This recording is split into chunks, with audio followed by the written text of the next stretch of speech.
Fanatical Massholes show is sponsored by Big Belly Barbecue. If you're looking to get a plate or looking to try something different, hit up Timothy Brunfield on Facebook. Fat Boy the Chef on Instagram. Big Belly Barbecue is the name of his company. He specializes in fried lobster tail, lobster mac and cheese, Cajun wings, the works, etc., etc. He has all that and more.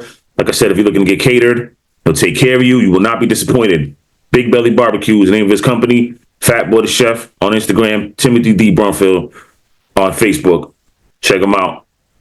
All right, let's get to the show. Platinum. Guess what? We coming back at you. Sure will. We ain't playing no games. We gonna cross that finish line, y'all. I'm across the finish line. Finish line. I'm across the finish line. Finish line. I'm across the finish line. Finish line. I'ma go out there, get mine. As a motherfucking beat drop. Tell you something now, I'm hip hop. Ain't nowhere for hell that I'ma stop. I'ma set it on fire on every block. As I'm pippin' in my fast car. I'm racing like, whoa, I like the NASCAR. Music bumpin', I don't care who don't like it. With my Lamborghini, I'm so excited. About to tear the streets up. Good afternoon. Welcome to the best sports podcast going on the internet, TV, cable, whatever. You know what I'm saying? Trying to say here. This is the Fanatical Massholes show where we give you our unedited, unfiltered, unapologetic opinion about everything that's going on in sports. Currently, it's your boy Mizzo holding it down. How y'all feeling? How's everybody doing today? Hope y'all are good. Good health, wealth, all that. You know what I'm saying? Everything's good with you. Before we go on, though, we also want to say Happy Mother's Day to all the mothers out there that's grinding, whatever. Just keep pushing.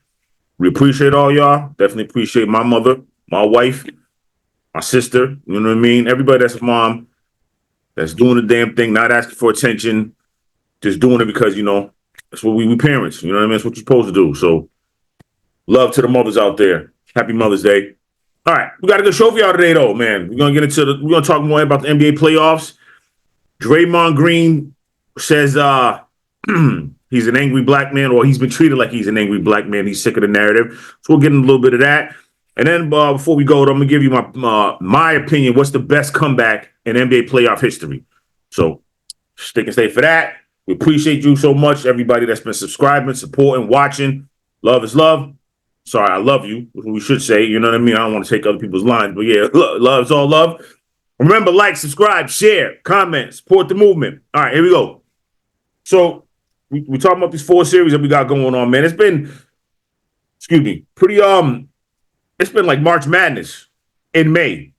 Like what's happened in the NBA playoffs, especially the first 6 games of the semifinals. I mean, the home team didn't win till, then the Thunder won. So basically, they started out 0-6. Because the Cavs and the Celtics lost both their first 2 games. The Thunder lost game 1 at home, and then the T-Wolves lost game 1 at home to the Warriors. Then obviously the Thunder and the T-Wolves won games. They won game 2. T-Wolves won game 3 last night. Thunder lost game 3 to the Nuggets. Celtics and the Cavs obviously won game 3s in New York and in Indiana. So basically, man, the home teams are basically 9. I mean, the road teams are what, 9-1, 9-2 so far, 9-2 so far in the conference finals. Yeah, man. So it's basically strange. That doesn't really happen often in the playoffs. But hey, man, parity. That's what we wanted. We wanted parity. We wanted not parity so much, but we wanted more competitive. We didn't want all chalk, where it just seems like the teams are just going to dust through teams, and then we get to the finals, and just the matchups aren't compelling, or the games just aren't, you know what I mean? They aren't competitive. The game's been competitive. Obviously, we've been talking about that all postseason. They've been chippy. They've been letting them play. They've been physical. You know what I mean? So gotta commend the NBA on what they've been doing. As far as the officiating, obviously the games, the presentation has been great. The gameplay's been great. I'm happy about the NBA playoffs, man. Like, for real, NBA should be happy. I know the ratings are up for sure. So, but let's get into some of these games, though. The series. So the Celtics started Celtics Knicks. Knicks up 2-1. Celtics blew them out last night. What is it? 117-93. Celtics have had a 20-point lead in all 3 games of this series, and they're still down 2-1. Obviously, we know the Knicks came back down from 20 twice in both games in Boston and won those games. Celtics have missed 95 3-pointers. 95 shots from 3 they've missed. Attempted 140. So that's about a 32% from the field, from three so far in the first 3 games. And that really only went up because they shot 50% from 3 in last night's game. They was 20 or 40. So they lit the Knicks up last night. You know what I mean? If that continues, I don't think the Knicks win another game. The Celtics are back to the Celtics. If they hitting them like that, yeah, the Knicks ain't winning another game in this series. Because that's basically what happened. The Celtics, they're going to stick with their formula. Everybody wants the Celtics to go inside, stop shooting the 3 so much. But that's how they won last year. That's their formula. They're never going to go away from that. Even though I think Jason Tatum, as tall as he is, he's 6'9", he's a matchup nightmare for most guys that are guarding him. Take some of them down in the post. Get to the line, draw some fouls, get to the free throw line. And it starts going in, get your rhythm back and things like that. So, but if the Celtics are back hitting them 3s like that, yeah, it's over with for the Knicks. They ain't winning another game. Not one other game. The Knicks ain't shot that great from 3-point either. You know what I mean? They only like 30, they're 33%. But they just haven't attempted as much. They've only attempted 62 3-pointers. So I'm sorry, 93 3-pointers they've attempted. They've missed 62 of them themselves. Made 31. So yeah, so the Celtics are 32%, Knicks 33%. As far as shooting the 3, yeah, this ain't been a series if you're looking for like 3-point shooting precision. That ain't happening. Or with accuracy, I should say. You know what I mean? Or basically a high percentage making them. This ain't the series for that. But Karl Anthony Towns might have he said you can hear him mouth when he's walking down the court. He might have broken one of his fingers. He'll probably still play through it. Will he still be the same? How will it affect him? The Celtics are going to be swiping down on that hand, try to throw him off his game. Yeah, like I said, the rest of this series, if I'm forecasting it, I don't think the Knicks win another game. I'm gonna say it. Yeah, I think the Celtics are back to the Celtics. They go up and they win 4-2. Celtics will win this in 6. Pacers, Cavs. Donovan Mitchell, man's doing everything, and they're still down 2-1. They lost both games at home. Obviously, in the second game, no Evan Mobley, Darius Garland, DeAndre Hunter. They didn't play. Darius Garland hasn't played probably since like the first round of the playoffs, but he came back in game 3. Cavs get the win. I'm sorry, dominated them. But the Pacers came back from a big lead in game 2, won that game. The final seconds. That was a great comeback. Tyrese Halliburton. What is it? He misses a free throw, gets his own rebound, pulls it out. Hits him with the as he step back. 3, game over. They win up 2-0. Tyrese Halliburton has been clutch. All that overrated talk, man, is crazy. He has been clutch this postseason, man. Him, Jalen Brunson, Julius Randle. We'll get into all that. But yeah, a lot of these guys have been real clutch coming. Aaron Gordon, Russell Westbrook, they've been coming up clutch in the playoffs. But so as far as how I see that series going, it's gonna come down to me, the bench. Bench ain't really been doing much. When the teams lose, you can see the bench hasn't really contributed. Benedict Mathurin has had a couple games where he showed up, 24 points here. I think he had 28 the other night. And then you look at so Donovan Mitchell, he had 33, he had 48 in game 2, he had 43 in game 3. Yeah, Tyrese Halliburton had 4 points in game 3. Like, you can't. This feeds into the overrated narrative. I don't think he's overrated, but this is what they're talking about. You score 4 points, you're up 2-0, a chance to put a stranglehold on the series, and you only score 4 points. You're the point guard of the team. You're the general. Man, it's not a good. You know what I mean? That's not good. So hopefully, he comes out more assertive tonight, and he puts up them numbers. But I still think Cleveland's going to win this series. At first I was thinking, I kind of switched, man. I've been just going back and forth. Didn't know who really to pick. Well, I picked the Cavs originally in 7, but then when the Pacers won them 2, I was like, yeah, I don't think the Cavs can come back from this, just because I didn't know when Evan Mobley was going to come back, Darius Garland, but they came back. They're playing, but it's just the way Indiana, they just don't give up, and they just keep coming and they're scoring. They can just score. They'll keep up with you scoring, and no matter how good your defense is, for some reason, like Indiana just can still put up points. So that's why I just thought, man, Cleveland did everything they can in games 1 and 2. They don't have to me, the experience that Boston has to come back from down 0-2. That's what I was thinking, And Donovan Mitchell, as great as he is, he's never made it to the conference finals. So that's why I was thinking, all right, man, maybe Indiana's going to take this. But I don't know. I think Cleveland might have settled down. I think they get game 4 tonight. And I think it still goes 7. I think they get game 4. They get game 5 back in Cleveland. Indiana takes game 6, and then it goes game 7, and Cleveland handles their business and finishes it off. Nuggets Thunder. Man, this series, the Thunder's defense in critical moments has just been making some blunders. Coaching too, fouling in game 1, they're up. Then you foul with Jokic on the bench to get him back in the game, goes in overtime. Obviously, Aaron Gordon hits that shot, wins the game. Game 2, they blow the doors off him. Then game 3, again, critical moments. Aaron Gordon hitting big shots. The Thunder just not executing.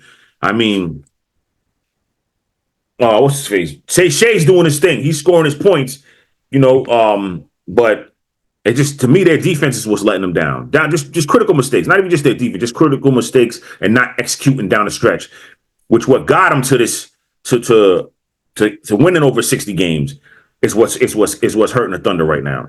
And what could possibly lose them this series? I don't know. This is the one series where I think I'm out. I don't want to flip on it, man, because you like to stay with your convictions. I picked the Thunder in 6 or 7, I believe it was. I still think they can, but man, Denver's battle tested. They're champions over there. You know what I mean? Some of their core is still there as far as the championship team is with Jokic, Jamal Murray, Michael Porter Jr., Aaron Gordon. So they still got guys there that were there when they won the chip. You know what I mean? And they were key contributors. So if the Thunder lose this one, it's over with. There's not going to be a game 7. If they go down 3-1, they might get game 5, but they'll lose game 6 back in Denver.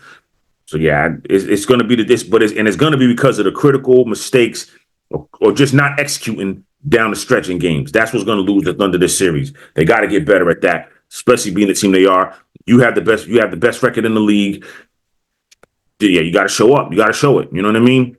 Got to get the, you know what I mean? So let's see what happens. All right. Last semifinal series, we're going to talk about the Warriors, Timberwolves. Obviously, no Steph. So, he hurt his hamstring in game 1. Hasn't played. They don't know when he's going to play. They're saying he could possibly game 5. They're going to reevaluate him this week. I think if he doesn't play by game 5, it's over with. I think the Timberwolves are going to win tomorrow, or next game 4. It was a close game, nip and tuck last night. I mean, Warriors looked like they was going to take that down the stretch. I mean, Kuminga was doing it. He had 30 points. Down the stretch, obviously they didn't execute. Draymond Green fouls out. I mean, Jimmy Butler came to play. He did his thing. But other than that, yeah, they didn't. I'm sorry, Buddy Hield had a good game. He had 24. He had 24 last night. He did it, so he stepped up. No, was it 14? He had 14 last night. I'm sorry. He had 24 in game 1. So, I mean, it's going to take more than those guys to win, especially in Steph's absence. Pajinski's, the Gary Payton II. You know what I mean? They're going to have to step up and kind of shoulder a little bit more the scoring load. To get to actually take a couple more games till Steph comes back. To get it to 6. If they can get it to 6, even if you're down 3-2, I'd be all right if I'm a Golden State Warriors fan. Or obviously, one of the players. Yeah. If we get it to 6, we're down 3-2. That's obviously you're good. But if you're down 3-2 and it gets to 6, I'm cool. Steph comes back. I think they can win game 6 and 7. The Warriors could. But if he doesn't come, if they go down 3-1, I think it's over with. I think the Wolves finish him in 5. They finish him back in Minnesota. And Ant-Man's starting to find his groove again. Lakers series, they had a little bit off. Maybe I'm not gonna say it's rust because they probably wouldn't say that either. But he's been off, starting to hit some threes. You know what I mean? And he did his thing. Julius Randle though has been who's coming to play. 18 in game 1, 24 and 24 in games 2 and 3. He had a triple-double last night. You know what I mean? Like 24, 10, and 12. You know what I mean? He had 11 assists in game 2. Like Julius Randle plays like that, Timberwolves are hard to beat. Julius Randle plays like that, Timberwolves are hard to beat. So that's what I'm saying. Like if Julius Randle's going to play like that, the Warriors are going to need a lot more than just Jimmy Butler, and Kuminga, and obviously Buddy Hield doing this thing. Like the other guys gonna have to step up. Draymond Green's gonna have to get a couple 20-point games here. The next 2 games, he's gonna have to get 20 points each. To me, 15 to 20, you know what I mean, and really affect the game like he does. You know, can't be filing out like he did. You know, and he just got to keep his composure. Right now, you got to lead this team, Draymond. Draymond's got to lead this team while Steph's not there on the court to get it back. Like I said, to keep it a 6, and then if Steph comes back, anything can happen if Steph comes back. So that's how I'm looking at it. Speaking of Draymond, though, Draymond had some things to say in regards to how he's been treated by the media. Give me 1 second. We'll pull it up. Let's listen. Angry black man. I'm a very successful, educated black man with a great family. And I'm great at basketball. I'm great at what I do. The agenda to try to keep making me look like an angry black man is crazy. I'm sick of it. It's ridiculous. Look. All right. So that was Draymond basically saying, you know, stop putting that on him. Put more respect on his name, I guess, you know what I mean, to use a term that's been used a lot. I would say this. Of course, he's a family man. We're gonna do this. Like, he's a family man. He's a great family man. From what I could tell, great father. I mean, yeah, Draymond's, you know, he doesn't get in trouble off the court, but on the court, I don't think he's angry. But your reputation is warranted from the things that he's done. Kicking dudes in the areas where he shouldn't be kicking them. He stepped on some Domantas Sabonis' chest. Like, I mean, he was choking out Rudy Gobert in a scuffle. Like, and you could tell he had the mad face on. Like, he choking him out. Like, yo, bro, what you doing? Like, he's choking him out. He caught Nurkic with like a swing, and he caught a bam. Who'd he catch in the Houston series? Forgot the player that he caught. Yeah, he caught him with a swinging punch, basically, but like he kind of caught him with his forearm. But it's like, bro, you know what you're doing. You know what you're doing, Draymond. Like, I mean, this is your reputation. It's not about your angry black man. You are erratic and emotional on the basketball court, and it cost you your game. You know what I mean? You getting suspended or ejected from games, and it cost your team a lot of times. Again, most people would argue and say, and probably myself included, if Draymond Green doesn't get suspended, it's not my mic over. If Draymond Green doesn't get suspended in game 5 in the 2016 series against the Cavs, they win that at 5. It's over in 5. They go back to back. Well, then it'll be back to back to back because KD came the next year and they won. Actually, it'll be 4 in a row. My bad. What am I talking about? Yeah, it'll be 4 in a row. They'd have won 4 in a row if Draymond didn't get suspended. I think 90% of the people that was watching that series and watches basketball knew they was up 3-1 comfortably. If he does not get suspended for game 5, I think the Warriors win that series in 5. It's over with. You know? So you did that. Not anybody else, not the media, not a narrative, angry black man. No, you did that. Not controlling your emotions. We watch you melt down and go crazy out there. You know, I mean, let's look at him. He's got 23 flagrant fouls, second behind Rasheed Wallace. So in the history of the NBA, 23 flagrant fouls. Rasheed Wallace is the only one who has more than him. Technical fouls, he's got 202 technical fouls.